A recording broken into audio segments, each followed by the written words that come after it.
E agora, nós vamos começar a falar do processo analítico. Tá? Lembram-se que lá atrás eu disse que a ciência de dados envolve um processo, e esse processo é interativo e iterativo de trabalhar com os dados até que eu chegue a uma solução. Nós desmembramos aqui esse processo analítico em 5 macrofases. Na primeira fase, nós temos a definição do problema. É aqui onde entra o analista de negócios. O analista de negócios, ele vai olhar para o negócio que a empresa quer resolver e a partir disso ele vai fazer a modelagem, vai fazer a estruturação ali da sua solução analítica, tá? Portanto, ele vai definir as hipóteses e os pré-requisitos da sua solução. A partir disso, a gente vai definir quais dados nós vamos coletar. Então vejam que é muito importante que antes de eu coletar os meus dados, eu tenha bem definido qual problema eu vou resolver e o que eu quero a partir da minha solução. Por exemplo, eu quero reduzir minhas despesas, ou eu quero aumentar minha receita, eu quero vender mais, eu quero diminuir o churn, que é a perda de clientes, e assim por diante. Tá? Então tudo isso tem que ser feito primeiro, e a partir dessa modelagem, eu vou olhar para os dados que eu tenho disponíveis e vou fazer a coleta e a compreensão desses dados. O que eu estou chamando de compreensão dos dados aqui é simplesmente construir o que a gente conhece como sendo um dicionário de dados. O dicionário de dados é uma explicação do tipo de dado que eu tenho, das variáveis que eu tenho na minha base e do significado de cada uma dessas variáveis, tá? Além do significado também o domínio, ou seja, de qual valor até qual valor essas variáveis percorrem, quais valores elas podem assumir, tá? Então tudo isso vem nessa etapa aqui de coleta e compreensão de dados. Depois eu entro numa etapa de preparação. A preparação da base, nós vamos ver essa etapa num capítulo seguinte, mas ela envolve desde a seleção de quais dados eu vou usar, quais variáveis eu vou considerar na minha análise, até a preparação desses dados para o processo analítico em si, que vem na minha etapa 4 aqui. Tá? Então a gente está resumindo aqui a parte de análise de dados, essencialmente com a aplicação dos algoritmos aos dados que já foram preparados aqui no nosso passo 3. E ao final desse processo todo, eu tenho que validar a minha solução. Ela atingiu ou não atingiu o que eu queria, tá? Eu consegui ou não consegui reduzir a perda aí por fraude no meu cartão de crédito, certo?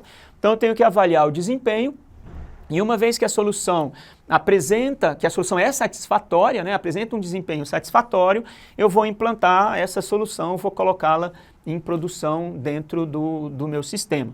Um aspecto interessante para a gente observar nesse processo analítico é que, embora a gente tenha um fluxo linear aqui da definição do problema até a validação e a gente colocar a minha solução em produção, eu estou mostrando um barramento aqui embaixo que permite que eu volte para cada um desses blocos anteriores. Tá? Então, por exemplo, pode ser que eu defini um problema, fiz a modelagem aqui, eu coleto os meus dados, mas aí eu chego à conclusão que eu não tenho dado suficiente para responder às hipóteses que eu defini aqui. Tá? Então eu tenho que voltar e redefinir hipóteses que eu possa atender com os dados que eu tenho disponíveis.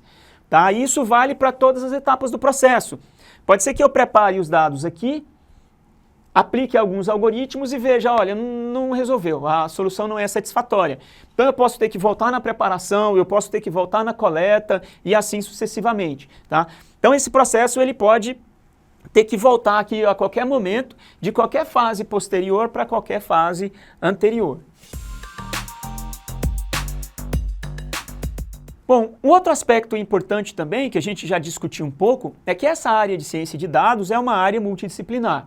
Então ela envolve visualização, então eu tenho que ser capaz, tenho que conhecer técnicas de visualização de dados. Nós vamos apresentar algumas dessas técnicas no nosso capítulo sobre análise descritiva de dados. Envolve computação de alto desempenho, principalmente se a gente está falando aqui de Big Data Analytics. Então eu tenho que ser capaz de otimizar as minhas aplicações para que eu consiga trabalhar com grandes volumes de dados. Tá?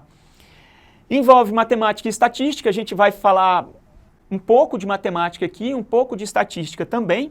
Engenharia, inteligência artificial, né? De certa maneira eu já até falei para vocês, olha, a ciência de dados pode ser considerada uma sub-área da inteligência artificial, mas aqui eu estou colocando ela como uma área paralela à inteligência artificial, porque ela é uma área bastante específica da IA. Conhecimentos de bancos de dados, sistemas de informação e assim por diante, tá? Então essa área de ciência de dados envolve o conhecimento de várias outras áreas aí.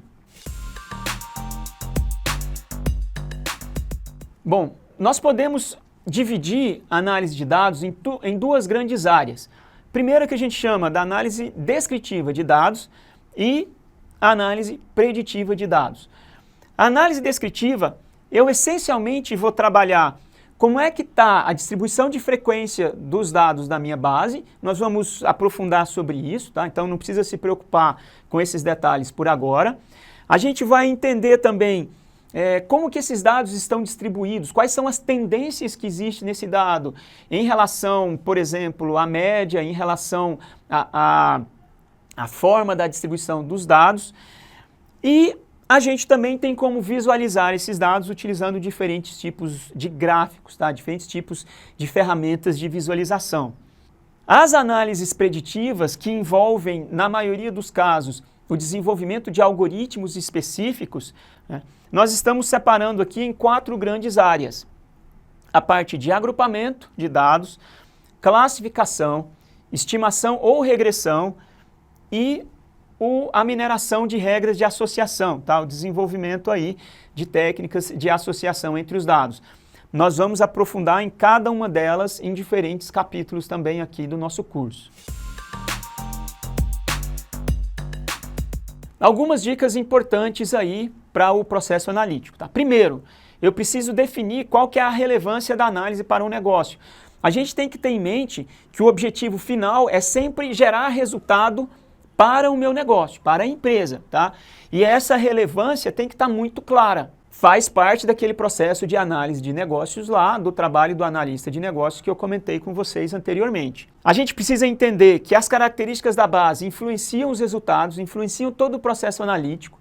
Então tem algumas ferramentas que eu não consigo usar com certos tipos de dados, que eu tenho que preparar o dado de uma determinada maneira para que eu possa aplicar aquelas ferramentas. É muito importante a gente fazer a análise descritiva, que é o próximo capítulo que a gente vai trabalhar aqui nesse curso, antes da gente ir para as técnicas de aprendizagem de máquinas propriamente ditas, tá? É muito comum o cientista de dados e o analista de dados querer começar já na parte algorítmica, tá? Então ele prepara os dados e já vai logo aplicando um algoritmo, um modelo qualquer, e deixa de fazer a análise descritiva. Mas a análise descritiva, ela nos traz muitos insights importantes sobre como que essa base está estruturada, como que os dados se comportam, tá? Portanto, nunca deixem de fazer a análise descritiva antes de entrarem nas análises preditivas. Outro ponto, cada modelo tem suas especificidades, tá? E essa é mais uma das razões pelas quais a área é chamada de ciência de dados. Nós temos uma quantidade muito grande de modelos em cada uma das possíveis áreas de aplicação. Nós vamos estudar alguns desses modelos aqui nesse curso.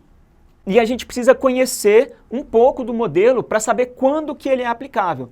Porque nem sempre um modelo é aplicável a um determinado problema, tá? Às vezes eu tenho um modelo que tem um desempenho melhor para aquela categoria de problemas que um outro. E se eu conhecer a especificidade do modelo, do algoritmo, eu consigo ser mais assertivo na escolha dessa técnica para resolver um determinado problema. Busque parcimônia, ou seja, se eu tenho duas soluções que resolvem com a mesma qualidade um determinado problema, eu vou escolher aquela solução que é a mais simples, que é a que tem o menor esforço computacional, tá? Ou que é a que requer uma menor quantidade de memória, tá? Parcimônia é sinônimo de simplicidade, de economia. Então escolha sempre a solução que for a solução mais parcimoniosa para o seu problema. Verificar sempre os erros e validar os resultados.